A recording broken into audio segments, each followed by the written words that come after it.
Bonjour à tous, mon nom est François Letarte et bienvenue sur ma chaîne JDR Détente, une chaîne consacrée aux jeux de rôle sur table. Alors, une vie de rôliste. Et ouais, je vais répondre à une question de co-critique. Je vais y aller un peu là, faire du game dropping sorti de ma tête. Leur dernière question de samedi, parlant du mariage, jeu de rôle et univers de jeu. Dans le fond, là, il demande un univers que tu as aimé, puis que le jeu de rôle, tu considères qu'il allait pas bien, c'était pas un bon jeu de rôle qui allait avec. En gros, c'est ça. La formulation exacte va être en bas, dans la description. Ça va être du game dropping, OK? Il y a plein d'affaires qui me sortent de la tête. Vous avez remarqué qu'il y a beaucoup de mes réponses vont tourner au cours de licences par rapport à des fictions connues, des films, des romans, des bandes dessinées qu'on a essayé de mettre en jeu de rôle. Ben, il va y avoir beaucoup de ça, vous allez remarquer. Parce que j'ai remarqué que le mariage entre ce que tu vois à l'écran et mettre des chiffres là-dessus, c'est pas toujours efficace. Voilà. On va commencer avec Rifts. OK, c'est pas un univers que je trippe dessus, Rifts. Mais j'ai toujours trouvé un peu dommage le mariage avec son système qui l'a fait naître, c'est-à-dire Palladium. Palladium, faut dire que là, les opinions sont très divisées là-dessus, OK? Premièrement, l'auteur Kevin Siembieda, on peut quand même saluer quelque chose de ce gars-là, c'est qu'il est tenace. Ça fait 40 ans qu'il nous sert le même jeu. Avec toutes ses déclinaisons, il a pris Palladium, faire du fantasy, du super-héros, de l'espionnage, puis là, il a fait Rifts, puis il a fait Teenage Mutant Ninja Turtle, il a fait Robotech. C'est toujours le même système. Palladium, il y a des bonnes affaires là-dedans, mais c'est pas un système facile. Mais Kevin Siembieda nous sert la même saucisse depuis 40 ans, puis il est encouragé par une horde de fans qui croient dur comme fer que c'est un excellent jeu. C'est correct, tu sais, s'ils ont du plaisir. Je suis allé écouter du monde sur YouTube là, qui trippe Palladium pour vrai, puis tu sais, c'est le fun des entendre. Ils sont vraiment dedans. J'ai connu du monde de même. Je salue mon ami Bruno, là où tu es. Il était vraiment un fan, vraiment un gros fan de Palladium, tu sais, puis c'était le fun de l'entendre triper sur ses affaires. Mais je trouve que, tu sais, c'est un exemple qui arrive souvent. On va te vendre de quoi? On va te vendre une couverture de livre là, avec de l'action, des bonhommes en train de sauter dans les airs en tirant de la mitraillette dans des démons, que ça a l'air d'aller vite. Ça... Puis j'ai jamais senti que ça allait vite de même. Rifts, c'est ça. Toutes les fois que j'ai joué à du Rifts, j'ai toujours senti que je m'enfargeais les pieds dans toutes sortes de procédures puis de détours au niveau des règles. Et c'est ça.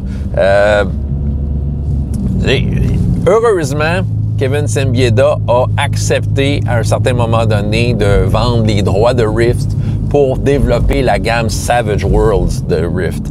Oui, d'après moi, Savage Worlds puis Rift, ça va bien mieux ensemble. C'est ça. Tu vas plus être capable de justement reproduire ce que tu vois sa couverture du livre avec Savage Worlds que le Palladium ordinaire. J'ai un livre de Rifts à la maison, Chaos Earth, que j'ai pris le temps de le lire parce qu'à un moment donné, j'étais dans une game de ça. Le meneur de jeu s'enfargeait beaucoup des règles. Je me suis dit, me connaissant, j'ai dit, j'ai envie d'être le meilleur ami du meneur de jeu. Je vais me prendre le temps de comprendre les règles. J'ai vu qu'il y avait des bonnes affaires là-dedans. Là. C'est drôle à dire. Il y a comme de la complexité, mais t'as beaucoup de rulings que tu peux faire. T'sais, mais sauf que c'est pas clairement amené. T'es pas clairement guidé vers ça. Faut comme que tu tripes sur le jeu, puis que tu le pratiques beaucoup pour à un moment donné tomber, c'est comme sa bonne vibe de ce jeu-là. C'est un jeu qui est quand même relativement exigeant.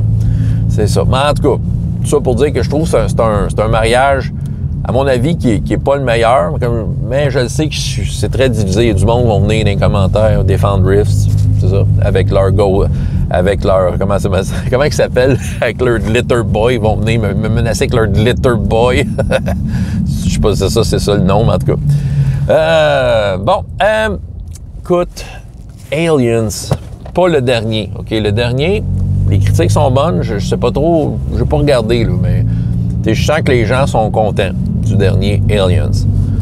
Mais dans les années 90, il est sorti une épouvantable version. Les règles devaient avoir de l'allure, j'imagine, mais c'était tellement inutilement crunchy qu'on s'y perdait. Puis on oubliait qu'on était en train de jouer à Aliens. Je me souviens quand c'est sorti ce jeu-là, l'enthousiasme, là, on était tous là, « Ah oui, enfin, un jeu de rôle d'Alien! » Tu sais, Alien, c'est pas n'importe quoi, là. C'était de la science-fiction avec un monstre, puis c'était sérieux, là. C'est ça. Fait qu'on, je sais pas pourquoi, on avait de l'espoir par rapport à ça. Pour se retrouver avec un jeu de rôle qui était pas facile à suivre, c'était écrit par des geeks qui aiment les maths, là, tu sais, c'est ça, là. Je suis pas sûr que ça a fait plaisir à bien du monde, ce jeu-là. Ça a pas fait long feu.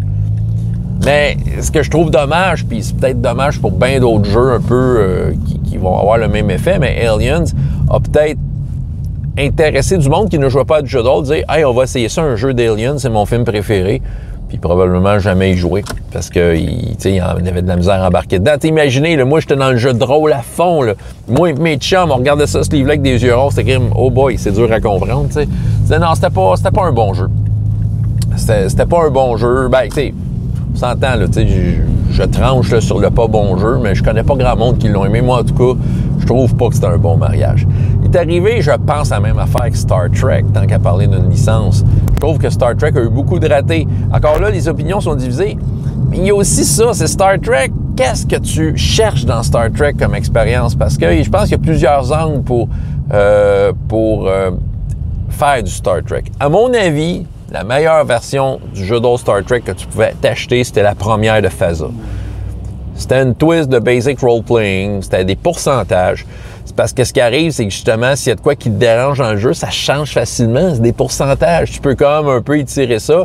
Puis, moi, je pense qu'il y a une narration Star Trek qui amène à une fois de temps en temps rouler des dés. Moi, je pense qu'un système à pourcentage, ça le fait. Moi, perso, là, si je partirais du Star Trek demain, puis là, demandez-moi-les pas, ben, ça arrivera probablement pas.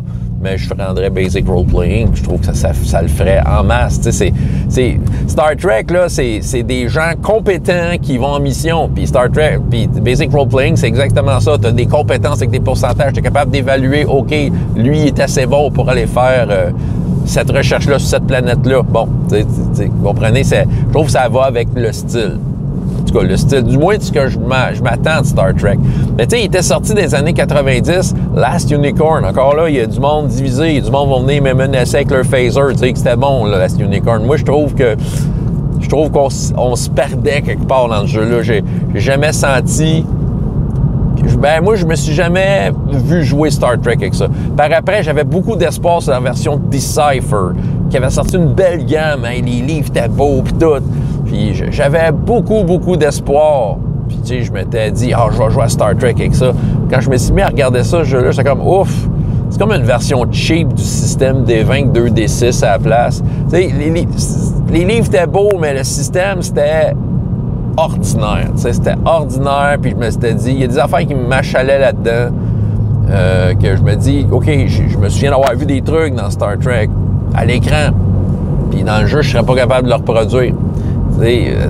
Facilement. Fait que ça me dérangeait. Ouais. Puis le dernier, il a de l'air bien bon, par exemple, le Modifius 2D20, mais tu sais, je suis dubitatif. J'ai essayé des jeux 2D20, là. Je sais pas à quel point j'aurais l'impression de vivre un petit beau Star Trek avec ça. T'sais. Donc, moi, perso, c'est le Phasa de pourcentage, mais sinon, je trouve que Star Trek a de la misère à trouver sa bonne case, tu sais, narratif. Tu sais, en tout cas, j'ai l'impression qu'en tout cas, les pourcentages, ça le faisait mieux. Puis Decipher, pour parler de Decipher, c'était leur système cheap, là. Tu sais, il avait eu la licence de Lord of the Ring dans le temps des films, quand c'était sorti. Là aussi, on avait beaucoup d'espoir. Puis encore là, ouf, c'était un peu plate comme système. Tu sais, il y a des systèmes amateurs, là, sur Microsoft Word, que c'est 2D6 plus quelque chose. Puis t'as des niveaux de difficulté à battre. Puis c'est ça, il manque de quoi. Il manquait de quoi. Écoute, il n'avait des... C'est ça, des fois, c'est ça. Le mariage marchait pas tout le temps. Écoute, un autre, je vais m'aventurer sur quelque chose parce que je suis un peu ambigu. Celle-là, ben non, je le suis pas, mais je trouve ça de valeur. On va parler de Metamorphosis Alpha. La première édition fonctionne très bien. J'ai parlé longuement de celui-là. Puis j'ai fait un peu ma conclusion sur Metamorphosis Alpha après Draconis pour dire que la première version de ce jeu-là fit très bien. Le mariage est là. Ça demande un effort parce que c'est un vieux jeu avec des drôles de trous dedans. Mais dans les faits, ça le fait très bien, OK? Mais j'ai fait la 5e édition l'année passée de Draconis, 5e édition de Metamorphosis Alpha de Jamie Chambers. T'sais, Jamie Chambers, j'aime bien ce qu'il fait. OK? Il a fait quand même des bons jeux. C'est lui qui est derrière Cortex. T'sais. Son nom sort ces temps-ci dans mes vidéos une fois de temps en temps parce que je fais un de ses modules de donjon, là, Delve in the Cave, puis c'est très sympathique tout ça. Puis le jeu Metamorphosis Alpha qui a fait 5e édition, je pense qu'il est décevant. La mécanique de base n'est pas si mal. En fait, je suis capable de m'en rappeler. Je pense que je m'en souviens même pas comment ça marche. C'est un pool de dés, en tout cas. C'est un pool de dés, là, puis il y a une façon de calculer là, un peu tes succès. Je pense qu'en fait, je pense que tu détermines un chiffre de succès, puis c'est le nombre de dés que tu atteins. Bon, c'est ça. Bon, jusque-là, c'est assez standard. Mais je trouve que le jeu manquait beaucoup de finition. C'était trop un système de base que tu essaies de coller un univers qui a une richesse assez particulière. Ce jeu-là n'a pas fait long feu. C'est ce jeu-là, c'est le genre de jeu que le mariage aurait peut-être marché si le jeu aurait eu une vie par après et qu'il y aurait eu des suppléments pour peut-être boucher, compléter les trous. C'est ça qui arrive. Le système était, à mon avis, incomplet. Faire du Metamorphosis Alpha était un peu décevant. Tu sais, il te faisait vivre Metamorphosis Alpha avec une autre expérience, un peu trop héroïque, tandis que l'original, c'était vraiment de l'exploration, de la survie, tandis que là, on essayait de faire des super-héros dans un univers qu'on t'expliquait, qui manquait d'explication. C'est ça. Fait que malheureusement, c'était une belle tentative du gars, mais pour dire que ce système-là, je pense qu'il mériterait d'être juste développé sans Metamorphosis Alpha, juste un système générique de quelque chose, ce qui arrivera probablement jamais parce que non plus, c'est pas un système révolutionnaire, là, c'est une mécanique de jeu bien correcte. Ça s'arrête là. C'est comme genre, c'est bien correct. Mais pas assez, c'est ça. Le mariage, ici, là, tu vois, là, c'est un cas où l'univers est très, très particulier. Que James Ward, à l'époque, avait de quoi en tête, puis il inventait la règle pour représenter les particularités de ce jeu-là. Tandis que là, Jamie Chambers est arrivé avec de quoi de très flat, générique. Puis... il me semble qu'on retrouve pas... Il y a des affaires qui manquent, c'est ça. Il y a des mariages de même. Je pense que c'est ça. Metamorphosis Alpha, 5e édition, il faut le dire. Là, ça veut dire qu'il y en a eu. Il y a eu d'autres éditions avant qui ont eu différentes histoires, mais quand je me promène, mettons, sur les groupes de discussion de Metamorphosis Alpha, il n'y a pas grand monde qui joue à autre chose que la première. C'est ça, la première, c'est là que ça se passe. C'est là qu'il y a un bon mariage. Puis là, je sais pas, ils ont amené le jeu ailleurs avec d'autres règles, mais... ça y va pas tout à fait assez. Le monde revient à la première version parce que, justement, le mariage, il fonctionnait à ce moment-là. Tu sais, exigeant, soit exigeant, mais tu sais, c'était ça qui était l'élément gagnant.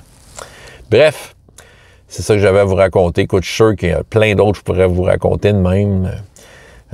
Mais tu sais, c'est assez de négativité pour ce matin. Allons vers des jeux qui marchent. François Letarte, JDR D30, et jusqu'à la prochaine fois, ayez autant de plaisir dans la vie que dans les jeux. Au revoir.